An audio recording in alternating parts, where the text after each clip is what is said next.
Hello बच्चों, कैसे हैं आप लोग। बहुत ही स्वस्थ और प्यारे होंगे। तो आज नए सेशन लेके आए हैं। सेशन का नाम है मानव जनन, ह्यूमन रिप्रोडक्शन।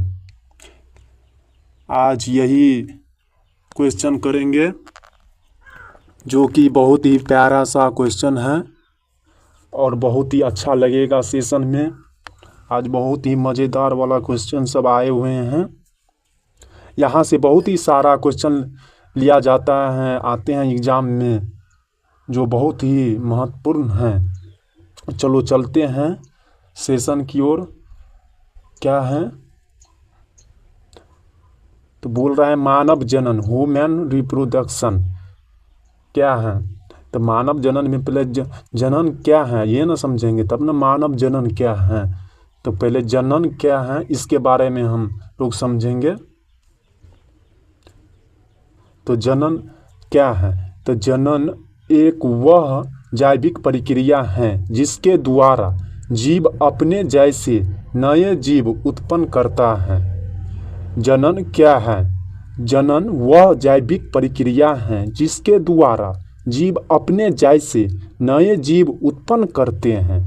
जनन का वह जैविक प्रक्रिया जिसके द्वारा जीव अपने जैसा जीव उत्पन्न करे उसे जनन कहते हैं। सीधी सी बात। कोई पूछे जनन क्या है तो जनन अपने जैसे ही जीव को उत्पन्न करे जनन कहलाते हैं। हो गया। आगे चले। चलो आगे चलते हैं। अब बोलता है मानव जनन की विशेषताएं क्या हैं। तो मानव जनन की विशेषताएं क्या हैं। यह लैंगिक जनन सेक्सुअल रिप्रोडक्शन है। पहला, नर और मादा की जनन कोशिकाएं मिलकर युग्मनज जाइगोट बनाती हैं। नर और मादा दोनों आपस में मिलकर जनन कोशिकाएं मिलकर युग्मनज बनाते हैं, जाइगोट बनाते हैं। जिससे नर और मादा मिलकर जाइगोट बनाएंगे, युग्मनज बनाएंगे। भ्रूण का विकास माँ के गर्भ में होता है। भ्रूण का विकास माँ के गर्भ में होता है। पुरुष जनन तंत्र मेल रिप्रोडक्टिव सिस्टम क्या है। पुरुष जनन तंत्र क्या है। तो पहला इसका मुख्य बातें हैं जो ये रहा। पहला बोलता है इसका मुख्य बात विरिसन। विरिसन में शुक्राणु स्पर्म बनते हैं। विरिसन में शुक्राणु स्पर्म बनते हैं। अधिविरिसन में अशुक्राणु संग्रह और परिपक्वता है। तीसरा बोलता है वाहिका विरिसन। वाहिका विरिसन में शुक्राणुओं का परिवहन होता है। लिंग में जनन और मूत्र विरिसन का अंग है। अब स्त्री जनन तंत्र क्या होगा। मानव जनन तंत्र तो पढ़ लिए, स्त्री फीमेल भी न पढ़ना है, मेल तो पढ़ लिए, फीमेल भी होगा ना। तो स्त्री जनन तंत्र क्या है, इसके मुख्य बातें देखो क्या हैं। तो पहला है अंडाशय, ओवरी अंडाणु ओभा बनते हैं। अंडाशय में अंडाणु बनेंगे, ओभा बनेंगे। फैलोपियन ट्यूब, फैलोपियन ट्यूब में निषेचन नहीं होता है। फैलोपियन ट्यूब में निषेचन यही होता है। फैलोपियन ट्यूब में निषेचन होता है। गर्भाशय, भ्रूण का विकास होता है। गर्भाशय में भ्रूण का विकास होगा। क्या होगा गर्भाशय में। भ्रूण का विकास होगा। तो योनि जनन मार्ग है। योनि जनन मार्ग है। योनि से जन्म लेते हैं। आगे चले। रजोनिवृत्त क्या है।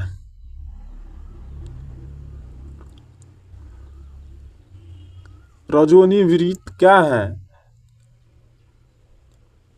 इसको बोलते हैं रजोधर। लगभग 28 दिनों की प्रक्रिया है। ये लगभग 28 दिनों तक चलती रहती है। ये फीमेल में अंडाणु बनना और यदि निषेचन ना हो तो रक्तस्राव होना। अंधाणु बनना और यदि निषेचन ना हो तो रक्तस्राव होना।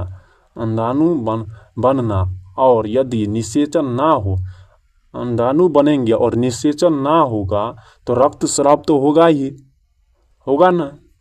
हाँ, निषेचन क्या है? निषेचन फर्टिलाइजेशन क्या है? निषेचन क्या है बच्चों? निषेचन किसे कहते हैं? शुक्राणु और अंडाणु का मेल।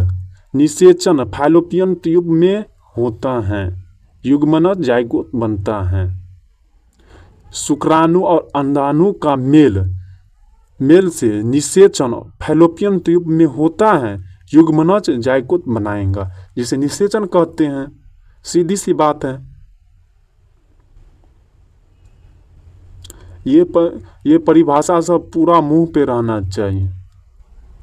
2 लाइन का है, बहुत ही प्यारा सा है, बहुत ही। अब बोलता है भ्रूण विकास क्या है? एम्ब्रायो डेवलपमेंट क्या है? भ्रूण विकास।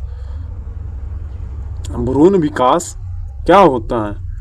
भ्रूण विकास ये होगा, युग्मनज विभाजित होकर भ्रूण बनता है। युग्मनज विभाजित होकर भ्रूण बनता है। भ्रूण गर्भाशय में गर्भनाल के माध्यम से पोषण प्राप्त करता है। भ्रूण गर्भाशय में गर्भनाल के माध्यम से पोषण प्राप्त करता है। अब प्रसव क्या है? प्रसव क्या है? चाइल्ड बर्थ क्या है? बच्चा का जन्म कब होता है? जन्म कब होंगे? अपने लोग का जन्म हुए थे, हो चुके हैं, अब पढ़ाई कर रहे हैं, तो यही बोल रहे हैं जन्म क्या है? लगभग 9 महीने 40 सप्ताह बाद बच्चा जन्म लेता है। माँ के गर्भ में 9 महीने 40 सप्ताह बाद बच्चा जन्म लेता है, जब जाके जन्म होता है।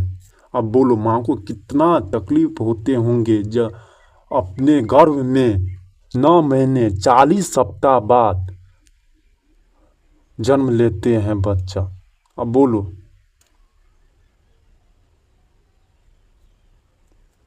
तब बच्चे लोग पढ़ाई नहीं करेंगे। इसका निष्कर्षण देखो, बोलता है निष्कर्षण में, मानव जनन एक जटिल पर नियंत्रित प्रक्रिया है, जिसमें पुरुष और स्त्री की जनन कोशिकाओं का मिलन, भ्रूण विकास और प्रसव शामिल हैं। क्या बोलता है? मानव जनन एक जटिल पर नियंत्रित प्रक्रिया है, जिसमें पुरुष और स्त्री की जनन कोशिकाओं का मिलन, भ्रूण विकास और प्रसव शामिल होता है।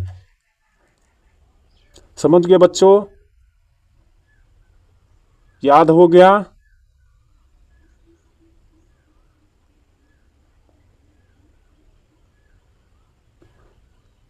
हो गया बच्चों? तो आज के लिए इतना ही सेशन में, कल फिर मिलेंगे। बहुत ही अच्छा सेशन है कल, बहुत मजेदार लगेगा। अच्छा लगा हो तो लाइक, कमेंट, सब्सक्राइब कर ले। इसी तरह लेते आएंगे प्यारा सा क्वेश्चन जो बहुत ही मज़ेदार हैं। कल फिर आएगा क्वेश्चन। चलो चलते हैं, आज के लिए इतना ही।